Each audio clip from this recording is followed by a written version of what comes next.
Hello, and welcome to the AstroEnergy Astrology Show podcast with astrologer Shelley Overton.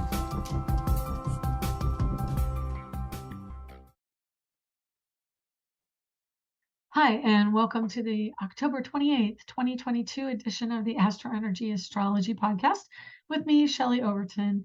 I am happy to welcome you to the podcast this week. We're going to go over the influences that we are seeing in the sky right now. And we'll start with today. Today we have the first full day of Jupiter back in Pisces since who knows when, way back when. Let's see how long he's been. I'm just curious how long Jupiter has been since Jupiter was in Pisces. It was May. So yeah, anything that happened right around the 10th of May, we're going to be re-experiencing. Yay, us. So yeah, today we get to experience that energy again. And that means that we are going to be diving deep. We're going to be reconsidering what we have been going through from the beginning of the year, basically, mostly this springtime, April and May. Yeah, we're going to be looking at the depths. We are going to be triggering an ending of some scenarios. People can be coming back into your life, maybe even someone of foreign descent, someone from another place far away. Maybe they flew back just to see you. You might also consider traveling as well. And then Neptune is also in concert with Jupiter. And both are traditional. Well, Neptune is more current ruler of Pisces. Jupiter is traditional ruler of Pisces. So they're both coming together again in their own sign. Jupiter does rule completely Sagittarius, but he does have some influence over Pisces. And then we're going to be really understanding a deeper sense of creativity. We're going to be looking at where our story lies with that, and maybe, doing more research into our own genealogy. Could do 23andMe, genealogy check. And so, yeah, we've got that energy going on. Square to the moon today. That's going to be a quick transient square with the moon in Sagittarius. Neptune square Sagittarius is because moon is in Jupiter's energy. We are going to have kind of a conflict of action versus emotion. So maybe the moon is saying, hey, I want to have some kind of quick action, but Jupiter is retrograde, which means he's not taking quick action. He is going backwards and pulling his energy away from where the moon may want the energy to be. The moon wants to culminate. The moon wants to indicate. The moon wants to be secure and focus on nurturing and expansion around the family, home, and domestic things. But because it's a moon in Sagittarius, it is much more expansive and on the go, wants to seek out higher wisdom, higher understanding, which, being a square to its own planet, Jupiter, means that that's not going to go smoothly. It won't go well. And we may have some issues that we have to address. Neptune squaring the moon is going to mean that we're going to have to fight it out for control of emotion and action. And that's probably also the energy going with Mercury into Scorpio. Mercury heads into Scorpio on Saturday at 3:22 p.m., 12:22 p.m. Pacific. And so after that, so right now Mercury is answering to a Libra Mars is answering to Mercury in Libra, which means ideas and relationships, taking action around communications or thinking about communications. Remember, Mars today on Friday is stationed and it's going to go retrograde. I think it's Monday. Oh no, it goes retrograde Sunday. Sunday, 9:26 a.m. Eastern, 6:26 a.m. Pacific. And so currently he's really slowing down. He's digging his heels in. He is talking to Mercury at 28. So it is an ending story around relationships or marriage. It could be business relationships. It could be a marriage situation. And then Mercury goes into Scorpio. Like I said, let's see if he goes into Scorpio. He goes into okay. So Mars retrograde Sunday. Mercury goes into Scorpio tomorrow, which is Saturday. So for the duration of Friday until Saturday morning, depending on when you listen to this podcast, you're going to have just a little hint of this energy of Libra last degrees squaring Mars. And then immediately on Saturday, we have the energy moving in Mercury into Scorpio, the depths of emotion, very depressive energy, maybe tired energy. We want to withdraw. We want to be in our moodiness and our broodiness. Mercury will join up with Sun and Venus. Interestingly, Mercury and degrees of Libra is an ending story around a connection that is long-term, usually, like I said, marriage or partnership. It's where we connect to another person to make something happen. And then it goes into Scorpio, which is where we commit. So there is a differentiation between Libra and Scorpio. Libra is the idea of a partnership. Scorpio is the commitment to the partnership. And so there is an ending because of the square to Mars, because of Jupiter opposition, well, actually in conjunct of Jupiter to the end degrees of Libra is also a transformational energy. And then Mercury moves into Scorpio, and it's kind of now he's in the energy of cooperation with Pluto, the ruling planet of Scorpio. Although it is in a square by degree, it is not in a square by sign. So what does that mean? It means a square by degree means there is some friction going on. There is an end story with Pluto as well. So of course, anything at end degrees, especially in Libra, that's an end degree square to Pluto. And so it is an ending Pluto transformational also, but in a very intense way. We are driven by the value system we have to make a shift. And then that's with Mercury to Pluto. And then when Mercury goes into Scorpio's sign, which is Pluto's sign, it does continue to feel a little bit of like irritation energy, but it is going to continue to grow and be understood more by Pluto until Pluto goes into Aquarius. And because Mercury, Sun, and Venus are all quick moving planets, they will be long gone before Pluto ever gets into Aquarius. So this energy is really about initiating new commitments, digging deep into your value system and finding out really what it is that you believe in. It can also mean that there is light being shown on what has been hidden. The problems come to light. Mercury is more capable of helping the Sun and Venus understand what the problem is. Sun Venus conjunct. So Venus is really still in the rays of the sun. And, the awareness of the deepest desire that really is connecting us to our emotions is still going on and will be throughout the month of October into November. We will have Sun in Sagittarius later in November, so we're going to be in happier energy by late November, and that's probably pretty welcome for most of us, I would say.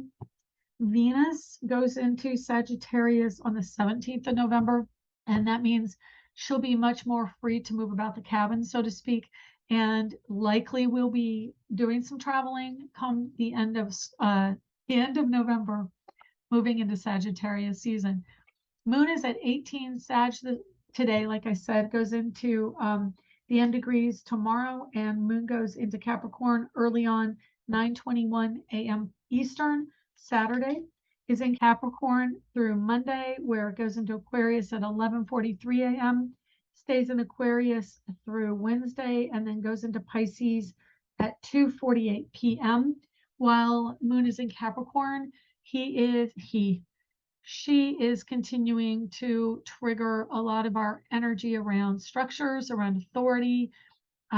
We come into the election week. Next podcast, we're going to have our podcast on the 4th. So we'll really dissect the elections here in America a little bit more next week. This week, we're going to take a breather again. I know I did last week. We're going to take a little breather from politics this week.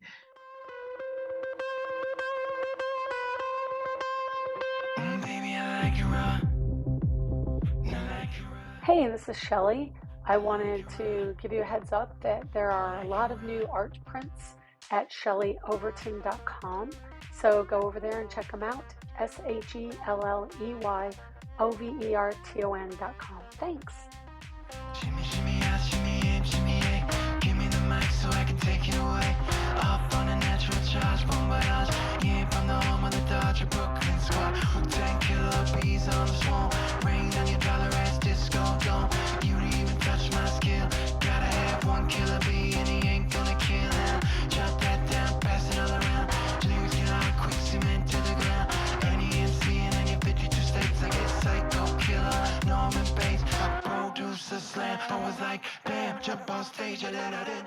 Over the weekend, of course, Moon in Capricorn joining up with Pluto. Let's see, what time is that? Yeah, it's late on, well, midday, mid-morning. Yeah, it'll be about like 9, 10 a.m. The Moon joins up with Pluto. Oh, I'm sorry, my bad. Moon joins Pluto at 5:29 a.m. Monday. And so Monday morning, definitely, I think it's going to be some kind of information coming out around politicians. There could be a major shift going on politically with the structure. Somebody could be leaving, somebody could be dying, somebody significant could be transitioning. At that time, would not surprise me. Jupiter retrograde, Pisces conjunct in sextile to Pluto may mean that the story is ending, or there is some more information that can be gleaned before Jupiter goes direct. And so we're going to really see that energy heightened right now as Sun, Venus, and Mercury keep going further into Scorpio, which is in the next 2 weeks. That's going to trigger a sextile to Pluto, which will also bring more information about things that are going on politically behind the scenes. And then Neptune, Jupiter is really ending the story. So there's going to be like this really interesting sextile of the faster moving, close in interpersonal planets, and then also a transpersonal planetary conjunct or sextile to Pluto. We have Chiron at 13 Aries. Now Jupiter's out of Aries. So some of the things, the identity issues, the ego issues, the drive, and the agitation that happened under Jupiter in Aries going on when it was forward, and then especially when it went retrograde, that's going to ease up a little bit. Chiron is still triggering us a bit with the wounding around men and violence and emergencies, honestly, and then self-promotion. So we'll see still, themes around Chiron, and also what are we doing creatively? How are we moving forward and connecting into the humanities with Chiron? North Node and Uranus, they're only 4 degrees apart, still, I would say, in very much conjunction, which is triggering major shifts and changes. Twitter finally went back over to Elon Musk. He bought it, and now, I don't know, everybody's up in arms over the fact that Trump's going to go back on Twitter. Ignore him. That's the best thing to do. Is just don't give him the power. He has power when we pay attention. Okay, anyway, I guess I got more political than I expected, but inconjunct. We have an inconjunct of Uranus to the Moon today. So that's going to be more freedom loving, but tangible and secure minded. So maybe security isn't as strong as we thought it was. We've got Mars retrograding. We already talked about that. Well, Mars retrograding, we didn't really talk about that. Mars retrograding on Sunday.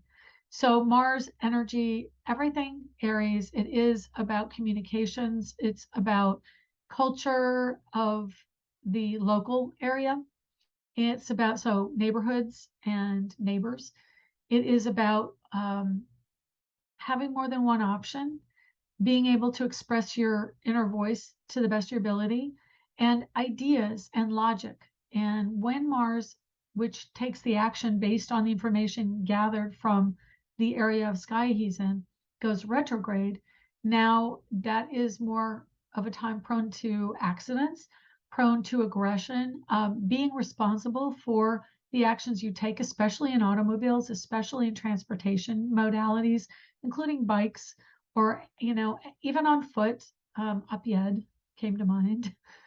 Okay, so we're going to see that, and again, it's retrograde through the end of the year. We'll be answering to the energy of Scorpio, doing the intense analysis, looking for the problems, and quite honestly finding them.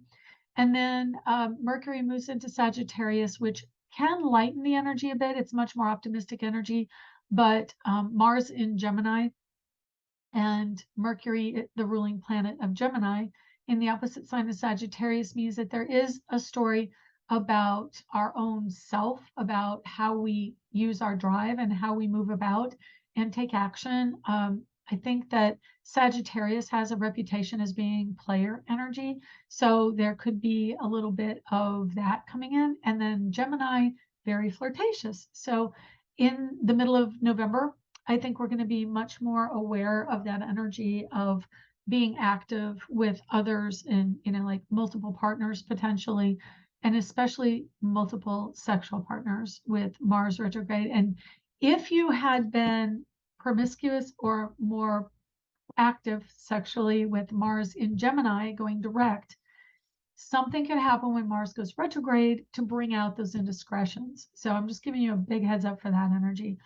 Moon in Sagittarius energy is happening right now. When Mercury gets to Sagittarius, which is the 17th, 18th of November, that's when we're really going to see this energy ramp up with intrigue around sexual storylines. Okay. All right, so we've talked about Mars and we've talked about Jupiter and the square between the two of them. Coming up this week is Halloween. Are you doing anything for Halloween? I actually have a costume. It's really cool. Sparkly costume I showed you last week. Probably will wear it. And then Monday, Halloween at 11:43 a.m., the moon enters Aquarius, so it's eccentric and the unexpected. In the evening, we have Mercury square moon, and Mercury will be in Scorpio, so there will definitely be unexpected news events or unexpected behavior around what we have hidden. So information could be coming out. Mercury and Scorpio, Aquarius loves to call things out, as does Sagittarius to some extent. So with the moon in Aquarius squaring Mercury on Monday, Halloween, probably going to be a big news day about things that we didn't know about. And then the sun also in Scorpio squares the moon later on overnight, 11:37 p.m. Pacific, and then 2:37 a.m. on Tuesday. So we'll see that overnight. Does that affect us? Well, it can. News stories can appear overnight. Behaviors of markets around the world. Markets are ruled by Taurus and kind of, I would say, also Scorpio, because Scorpio rules joint finances. So that's much more the kind of energy of investment groups, things like that. Later on Tuesday, there is a square between the moon and Uranus at 4:54 p.m. And that's going to be kind of a ramped up version of the moon squaring Mercury from the night before. And of course, because Taurus, which is the sign Uranus is in, rules markets and money and retail, that could be a difficult expression of some business that's not doing well, which can affect the markets, when they release their predictions of how well they've done in the market. There's a conjunction of moon to Saturn on Tuesday as well, and that's 7:22 p.m. So it's going to be joint finances and value. What is the value? And then Aquarius is cryptocurrency. If you're looking for financial information, that's what I see then. So definitely having Scorpio square Aquarius with the planets always triggers something of hidden information coming out. And it can also mean like people who are working behind the scenes, information may not come out right away, but people who are doing things like, insider trading and things like that, which may come out later on. Wednesday, we have the moon in Pisces at 2:46 p.m. So, of course, there's going to be more trines coming up in the near future. Trine to Mercury, trine to Sun, trine to Venus on Thursday. Information that can be emotional, unexpected coming out. And then a sextile to Uranus, which Uranus is really, like I said, kind of the truth seeker. He is very close to the North Node right now. And that means that it's going to be a more positive shift on Wednesday. Entrepreneurial, it can be scientific expressions, information coming out in the science arena, or new, broader range technological information coming out for the masses. And then Friday of next week, we have moon entering Aries at 7:07 p.m. in a conjunction of moon in Pisces to Neptune, then a square to Mars, then a sextile to Pluto, and ending before the moon moves on to Aries with a conjunction to Jupiter. Next Friday, a week from today, when I'm recording this, the 4th, is going to be probably a big day of some major celebrity or movie star or someone. It could be photography, it could be someone in even spiritual circles, or so like it rules poetry, it rules photography, it rules the arts and acting, film. Someone could make their transition next Friday. So I had mentioned last week or the week before how Jupiter could bring out energy around aggression in education, and that was the Mercury in conjunct Mercury to Jupiter um, coming up. And then last week we had two of those stories in the headlines.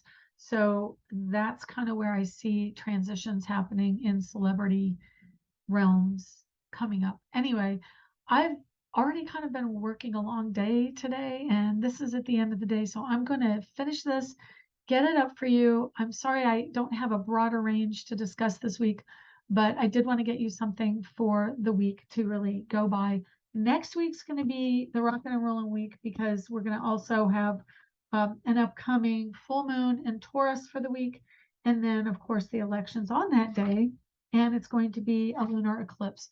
So we'll have a lot to discuss around the Taurus and Scorpio axis and what's going on with the elections. And, I'm sure everyone has something to say then. But till then, we'll see you, and please take care. Try not to get too down. We've got a good Aquarius energy coming in, and at least 24 hours since this podcast goes up of Moon in Sagittarius, being more optimistic. Okay, that's all for this week. We'll see you next week. Take care. And I just wanted to switch it up here with some art this week. I needed something a little bit lighter. Anyway, see you next week. Bye-bye.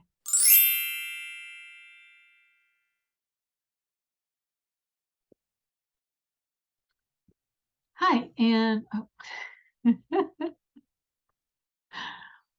okay. Hi, and welcome.